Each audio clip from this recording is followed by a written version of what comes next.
Welcome to my podcast From Chaos to Peace with Conny. I am Conny Graf and your host, and I will explore with you how a few minutes a day can keep the chaos away. And with chaos, we're talking about the physical, digital, social, financial, mental, emotional, and spiritual clutter that can accumulate in our life and business. In every episode, I want to make you aware how clutter is so much more than you think, how it affects your finances, and how clearing your clutter leads to more time, more money, and more peace. Let's go. Well, hello, my friend. Welcome to the podcast. I am Conny Graf, your host. Thank you so much for allowing me back into your ears. So today we're talking about grief and clutter and the connection between it. When I went through my training to become a clutter clearing coach back in 2016, I learned and was trained on that clutter is actually connected to grief. And for a lot of people, surrounding themselves with stuff helps them cover up the pain they don't want to feel. And while grief is normal and natural and clearly the most powerful of all emotions, in my opinion, it is also the most neglected and misunderstood experience, often by everyone, the person who's grieving, and everyone around that person as well.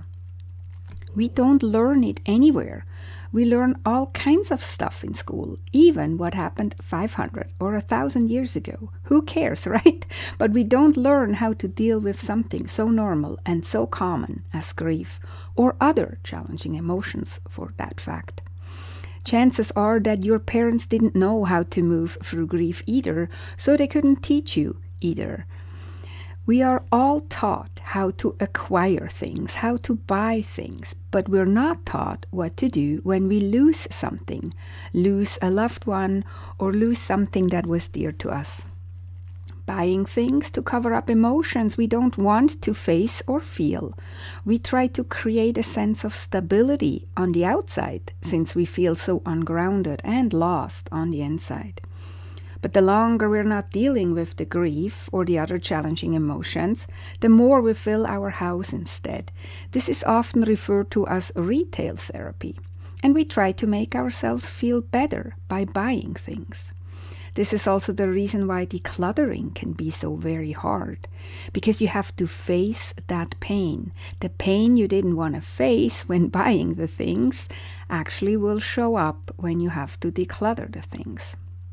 Now, you might be surrounded by chaos and stuff and say, but Conny, I had no loss in my life and all my loved ones are still alive, but I'm still surrounded by clutter and chaos. So what's that all about? To that I say, of course, not all clutter is related to grief. Sometimes it's more that you don't know how to be organized or have never learned what systems and what habits work for you to stay or become organized. On the other hand, we are not just grieving the loss of a loved one. Grief comes from various situations in our life, and it can even come from happy, positive ones. Basically, anytime we undergo a big transition or a pivotal life shift in life, there can be grief, sometimes more, sometimes less. It also depends on the person and, of course, on the circumstances. Here are a few examples. You could experience grief getting married. Yes, we might grieve not being young, wild, and single anymore. Of course, you experience grief at a divorce. We grieve the loss of a marriage, the lost status of being married, and so on. Grief the loss of a pet, the death of a pet. Pets are part of our family, often for years and years, so it's normal we grieve their loss, right? But we can also experience grief when moving. As excited we might be for our new house or home and the new location, we still grieve our old house, our old life, not being in our familiar neighborhood anymore, not seeing the same neighbors anymore, and not shop in the same stores anymore even sometimes. We can grieve starting or finishing school. We can grieve graduating. We grieve end of addictions even. Yes, because it's also part of our life that is gone, and now we're starting a new life. There is grief in that. Major health challenges and changes can also be a source of grief, and they don't always have to be terminal. Becoming an empty nester is another reason for some people to experience a lot of grief and clutter up their house. Retirement, the one big transition in life that we all face when we get older, right? And financial challenges and changes, positive or negative ones. So the list goes on, as you can see. And again, the connection to grief is often the reason why decluttering can be so very hard, because you have to face that pain. It comes bubbling up when you're dealing with clutter. That's what happens. And this is why support is very important, to have someone to talk this through with. And often friends and family are not the right people, as they deal with their own pain and their own grief, and are also not trained in holding space for you and your feelings around clutter. They may not understand why you hang on to certain things and then maybe don't say the right things or are not the right support system for you. When you approach decluttering through the lens of a healing method, you can create the opportunity for real transformation for yourself and your home. And you're learning how to deal with challenging emotions instead of spending hard-earned money on stuff you don't need or don't want later anymore. And you learn how to create a nurturing environment that supports you rather than stresses you out like clutter would. So with the right professional support, for example, a clutter clearing coach like me, decluttering can be a very important part of your healing process, often turning mental, emotional, and physical chaos into inner and outer order and peace. And in addition to working with, for example, me or another clutter clearing coach, it's also recommended that you work with a grief therapist or a grief coach. And this brings me to today's guest. I welcome Melissa Harris to the podcast today. Melissa is a certified professional co-active coach, and her specialty is working with individuals who have experienced a major life event like, for example, a job loss, a divorce, death of a loved one, etc. Her company Wishbone Wellness was born out of a passion to help others thrive after such a major life event. Melissa and we talk about how loss in any form can be devastating and how it can make us question everything. How to be with someone who is grieving, what to say and do and what not to say or do. What happens if we don't address the grief that bottles up? And how it's for some people, it might not be buying stuff, but maybe drinking too much alcohol or eating too much food, taking drugs. Those all help us avoid the challenging feelings. But eventually we will have to deal with them. And Melissa too believes that when we are ready and with the appropriate support, we can all turn the loss into a thoughtful transition that can serve us in ways we may not even have imagined. Okay. Let's jump into this conversation with Melissa Harris.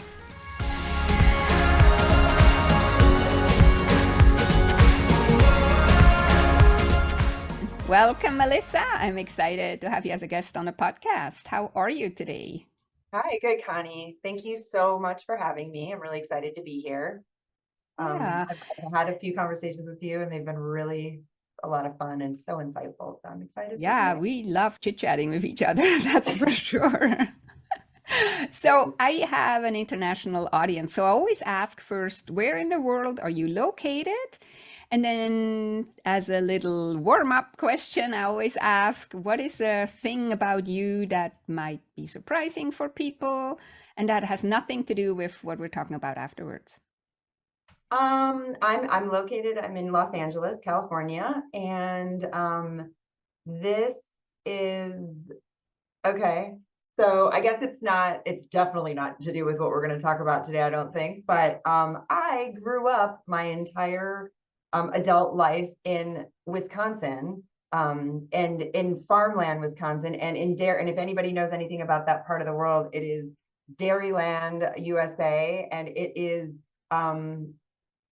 just full of cows and dairy and cheese and milk. And I recently found out that I have a I'm not supposed to have dairy, and it has been the worst news I could ever have in life.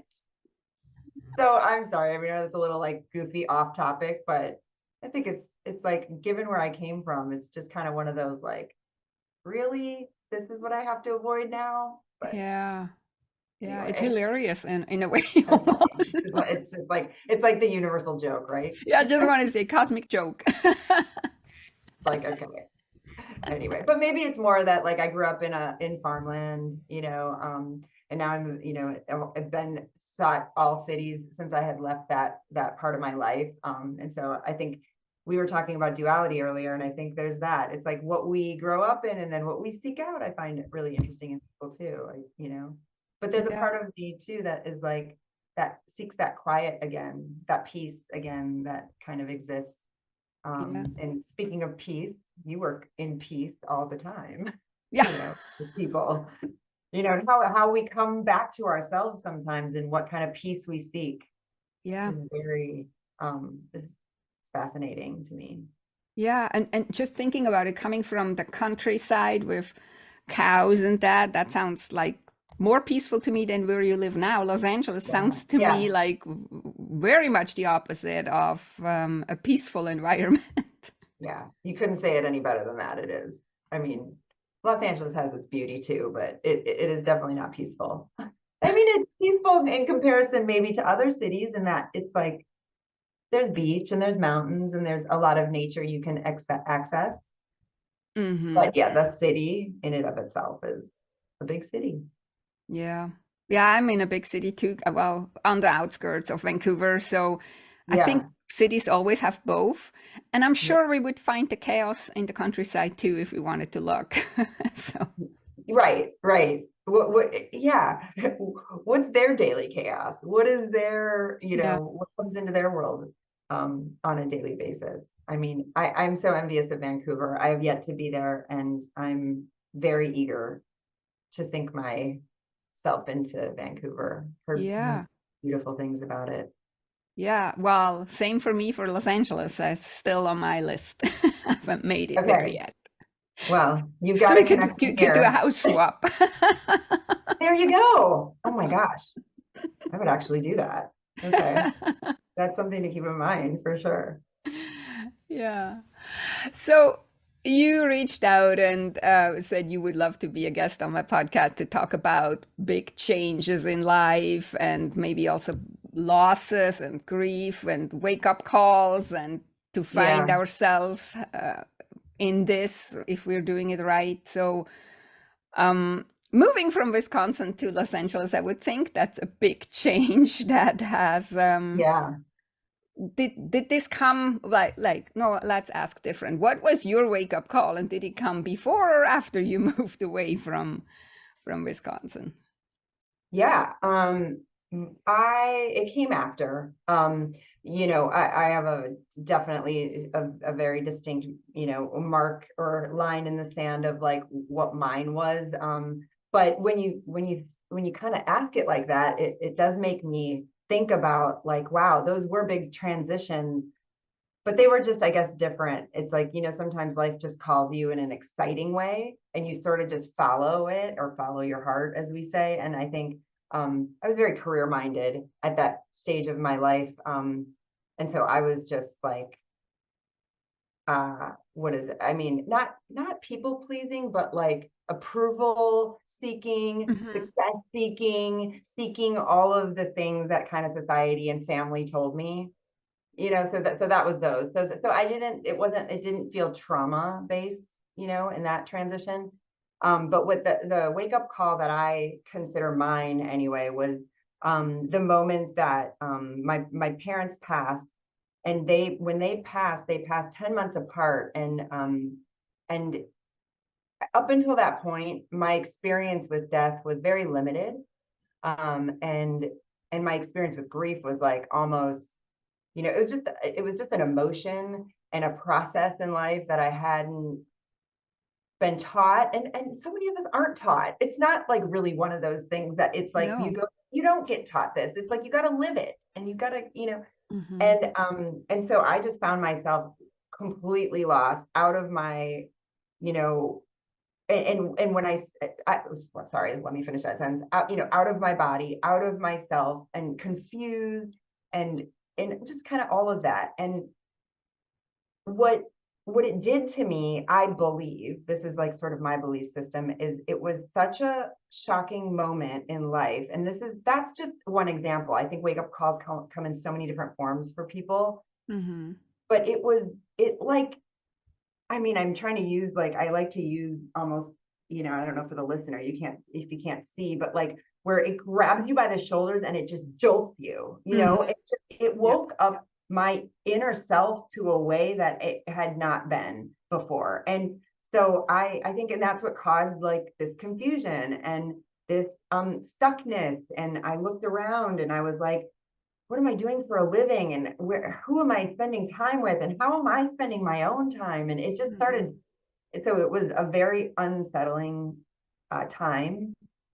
And then and from there, I sought out support because I didn't really know what to do.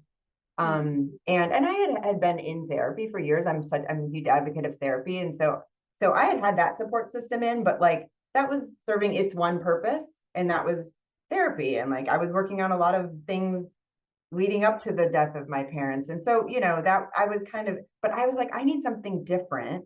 I don't know what it is.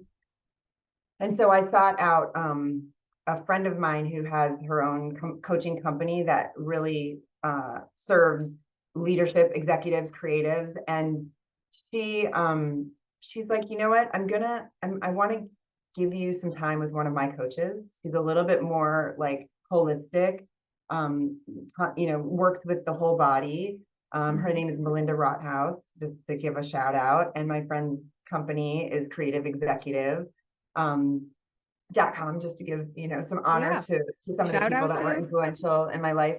Mm-hmm. And it was through that process that I was able to work very intentionally, very focused on this confusion piece, and I guess for me it was like I was getting the support for my my psychology, my childhood stuff, all the things from my therapist, but I needed help to plot out a path. I didn't know because everything seemed wrong, you Mm-hmm. know? And so Yeah. it was one of the, I heard once a good sentence. Somebody once said therapy is more cleaning up the past and looking into the past. And if yeah, you hire a coach, it's more going forward. How do we move forward? And I think yeah, this is kind of what I'm hearing from you. yeah, dead on, for sure. Exactly. Yeah.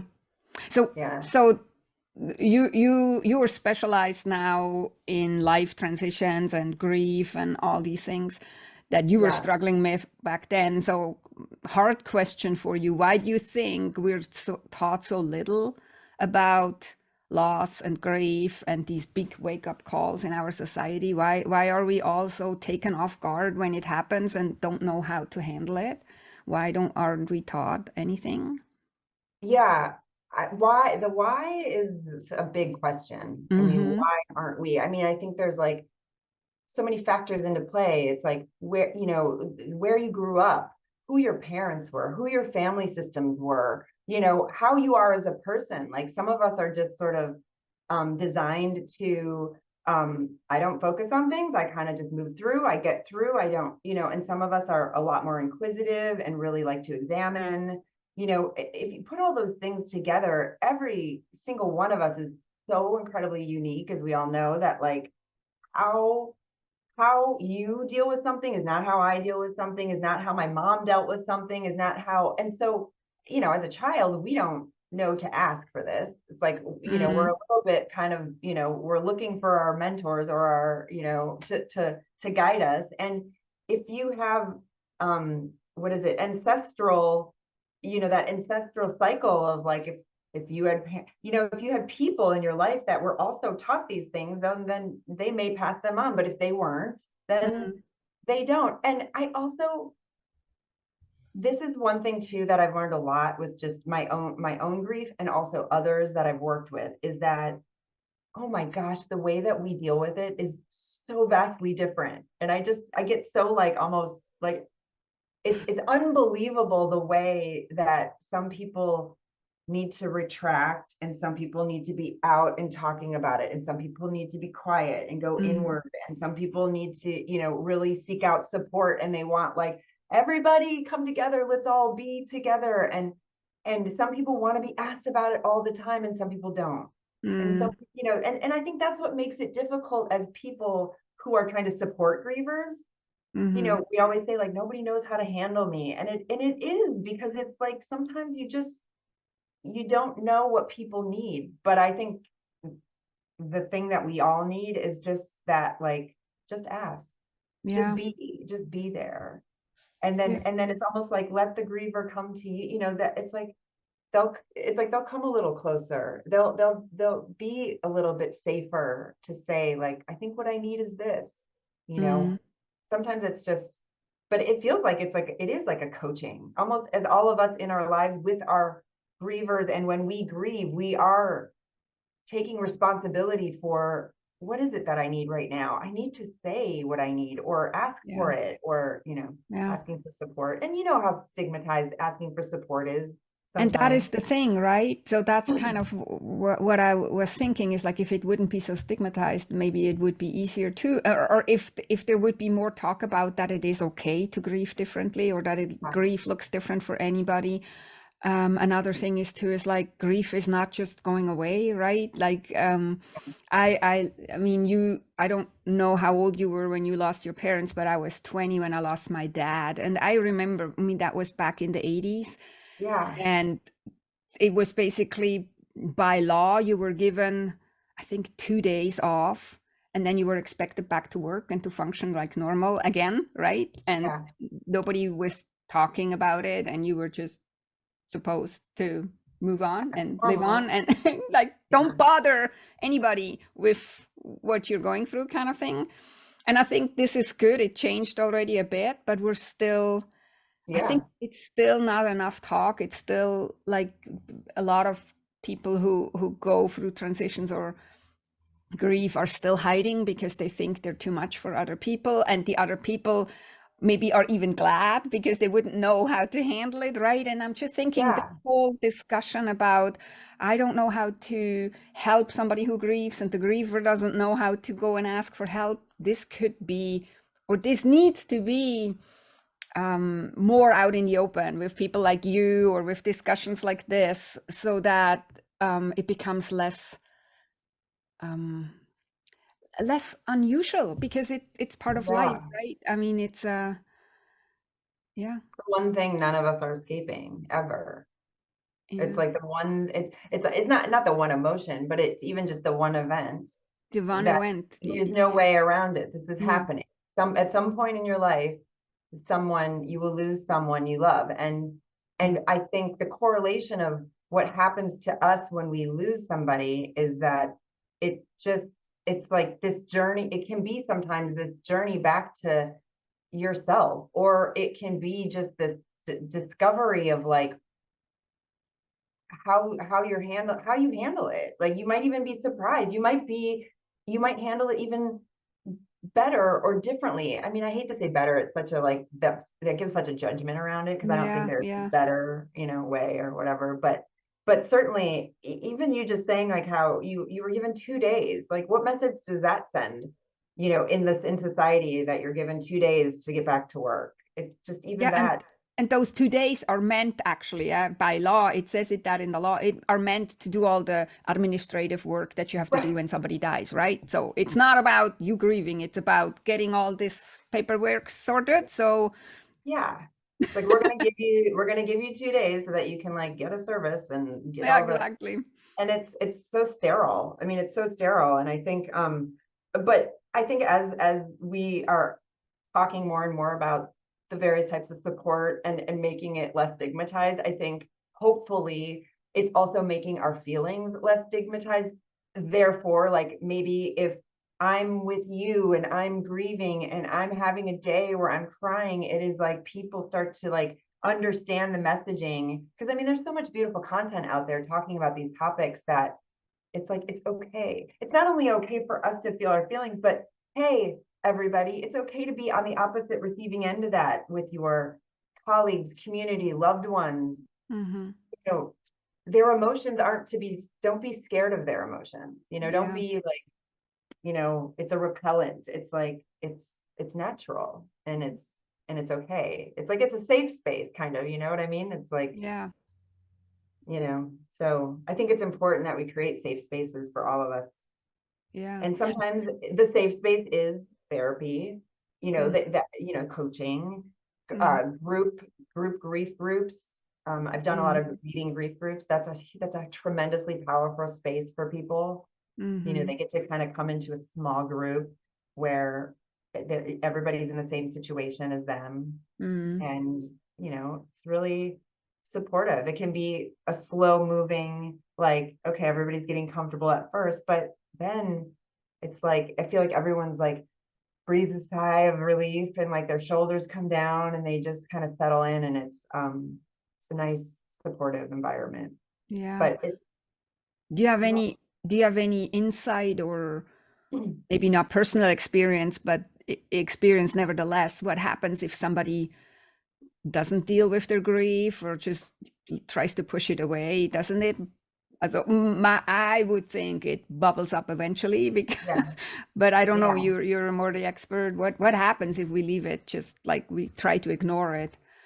Yeah, it can manifest all sorts of ways. It can, you know, there's, you know, how the body and the mind and the body and the mind are connected. When we are not processing trauma, we can, you know, things can manifest in our bodies. So, you Mm, know, whether it be injuries or illnesses. So that's like the physical, you know, the physical side of, and maybe that's something people are more familiar with. It's like, you know, it's like if you don't get things out, if you don't process things, it's like, where do we hold that in our body? What starts to create, you know, and sometimes when we're, you know, we're so tied up with like genetics. It's like, oh, I'm going to get this thing because my mother and my grandmother and my, you know, had this thing. And it's like breaking that cycle of thinking. It's like many of those illnesses and diseases are, you know, not just genetic.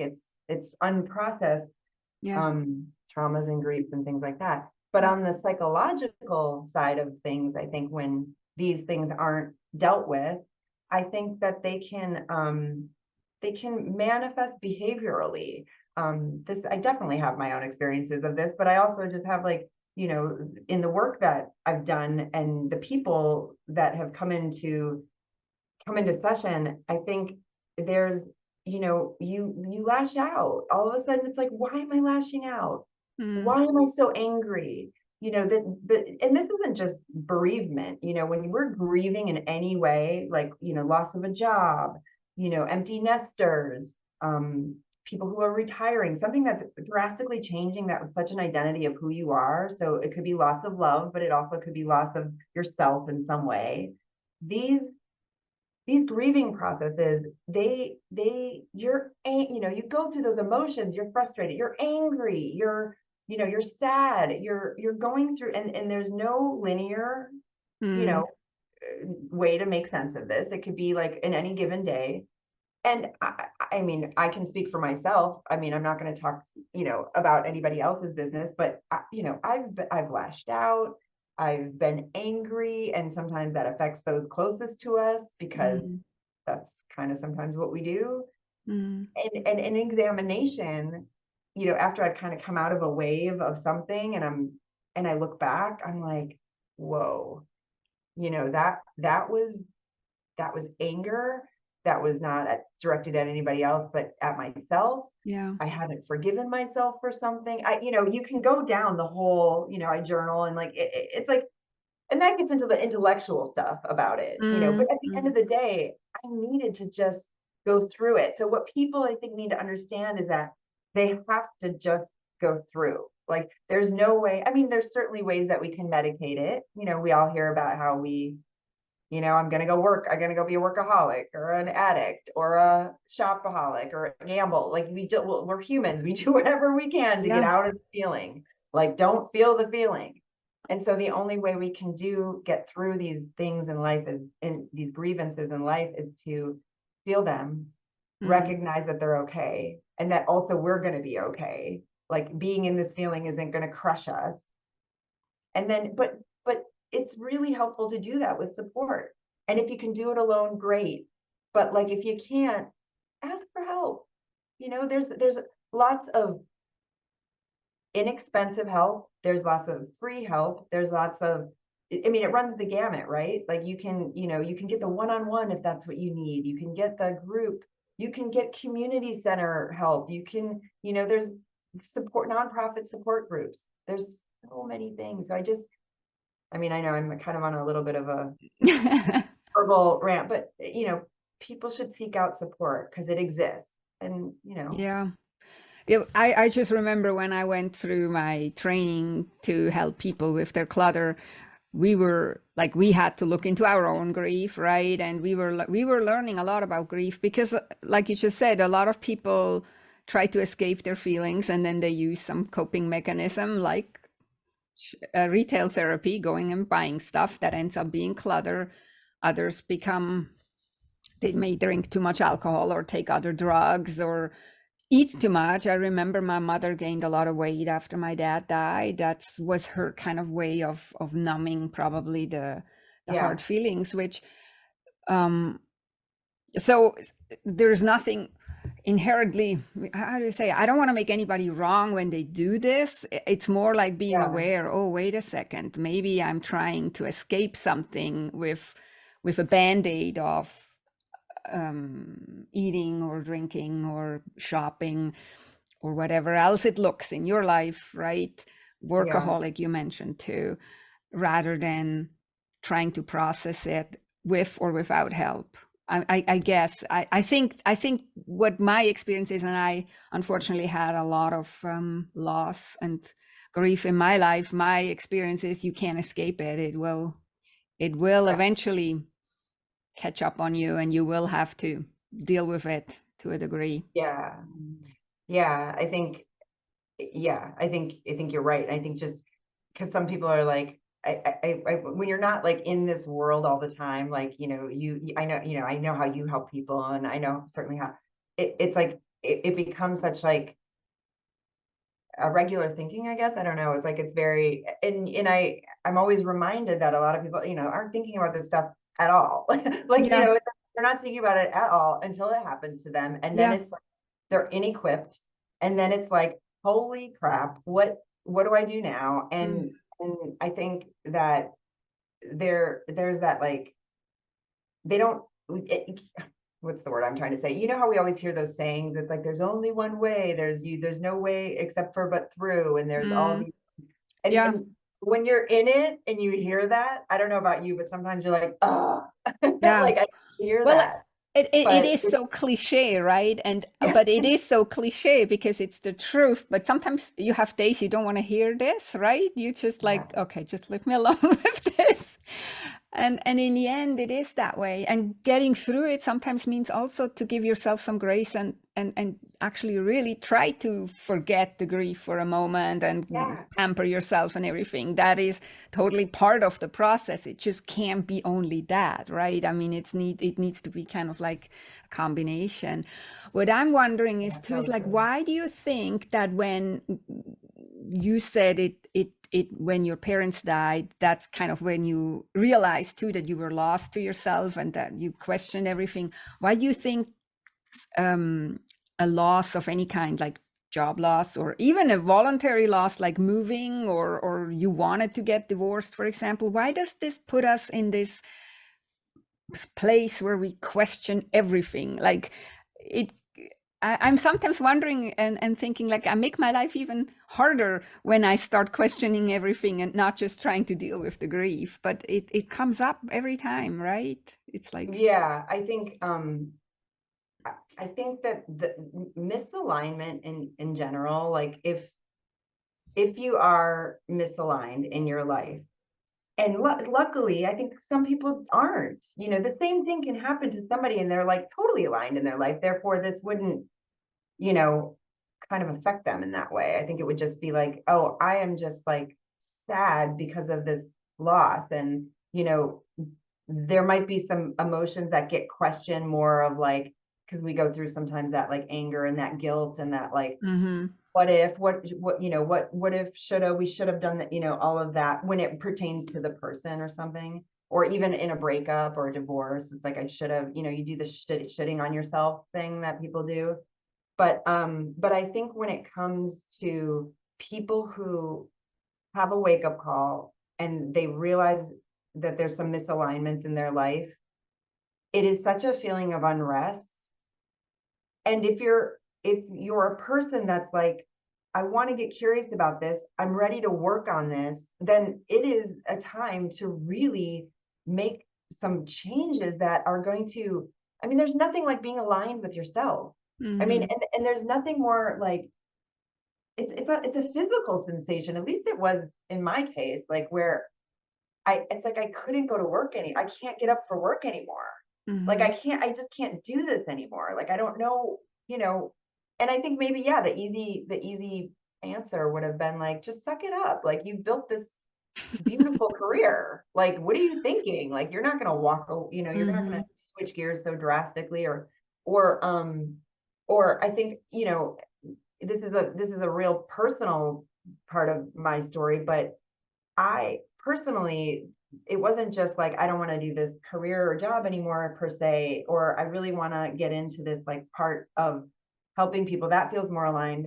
I had a very significant, or I consider it pretty significant, like relationship with alcohol that really needed to be examined. I mean, it really needed to be examined because it was no longer like a fun, it was not serving anymore, and so in examining that, I pulled it out of my life. I quit that part of that substance in my life. And it's been, for me, it's been about 3 years, and seeing that grieving process has been very interesting.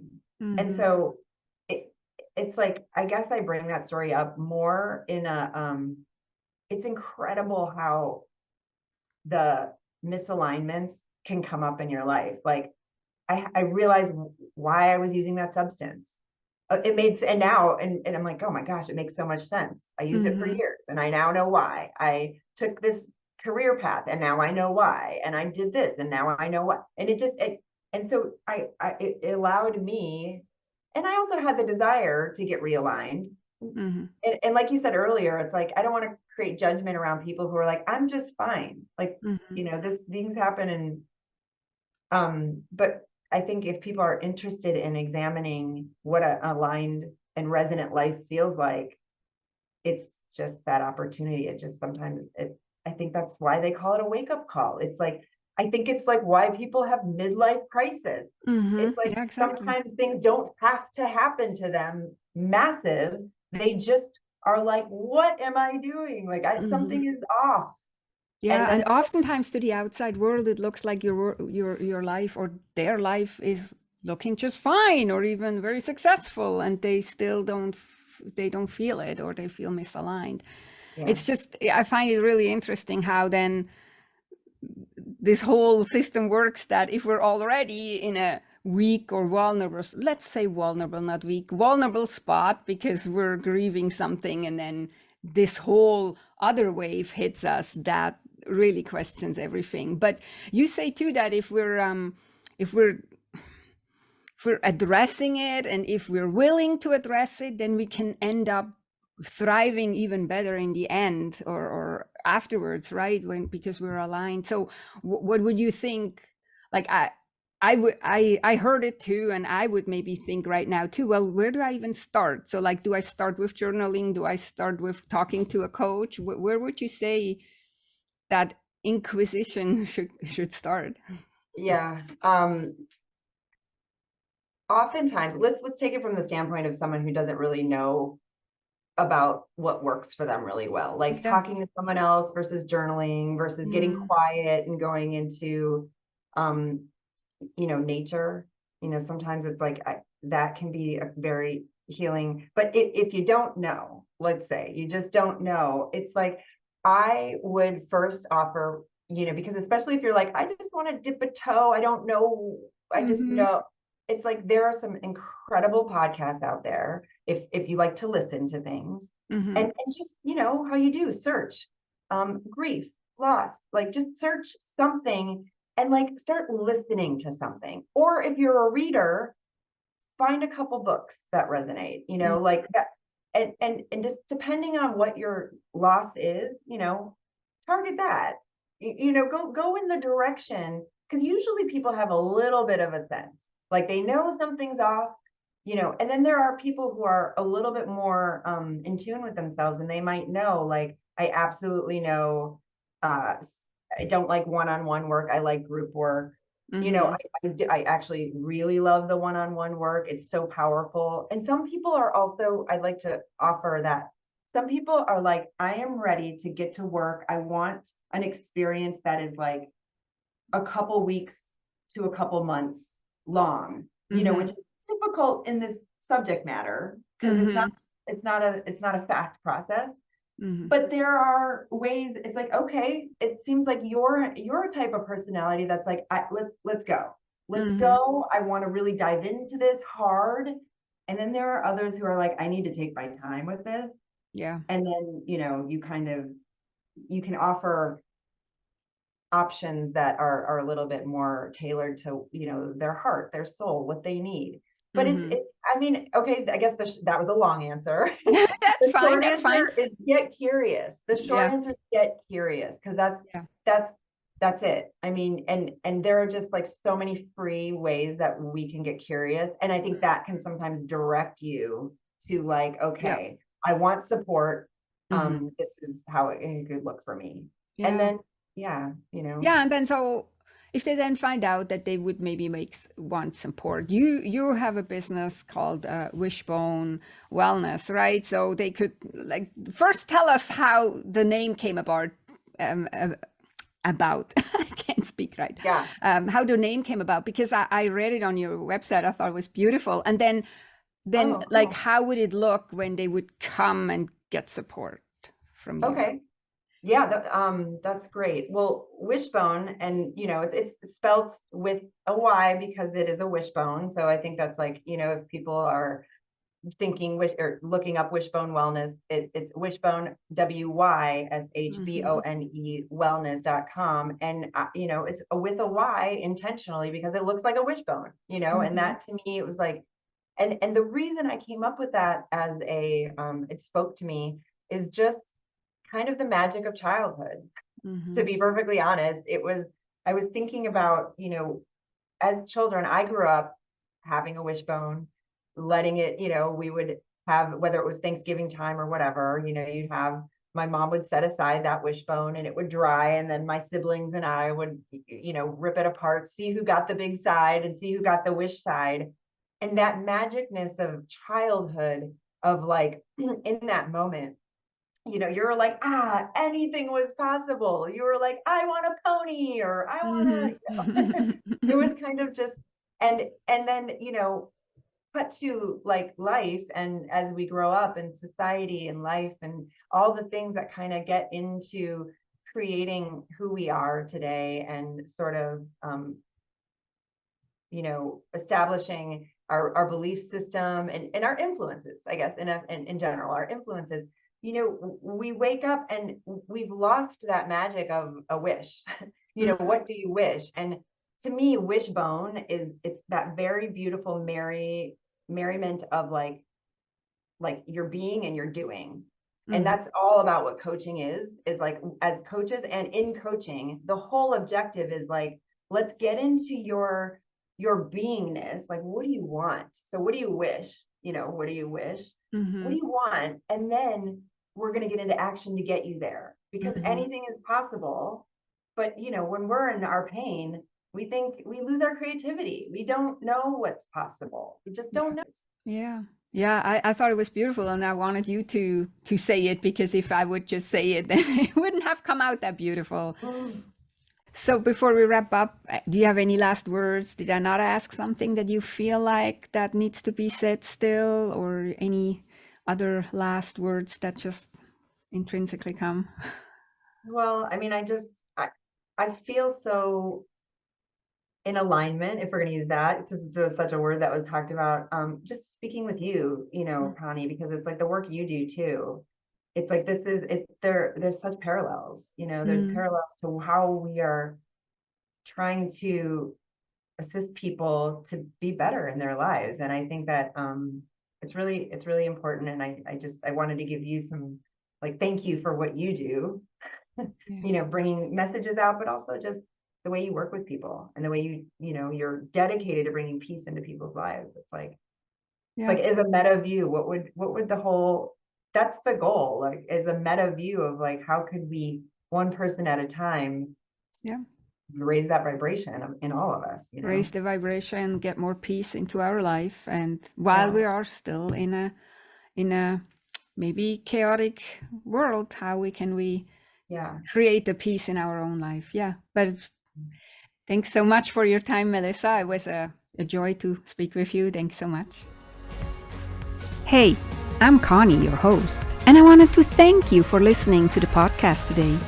Did you know you can bring your chaos to me? If you struggle with chaos in your office, on your desk, in your files and finances, use the link in the show notes and sign up for a complimentary 30 minutes Chaos to Peace Jumpstart call.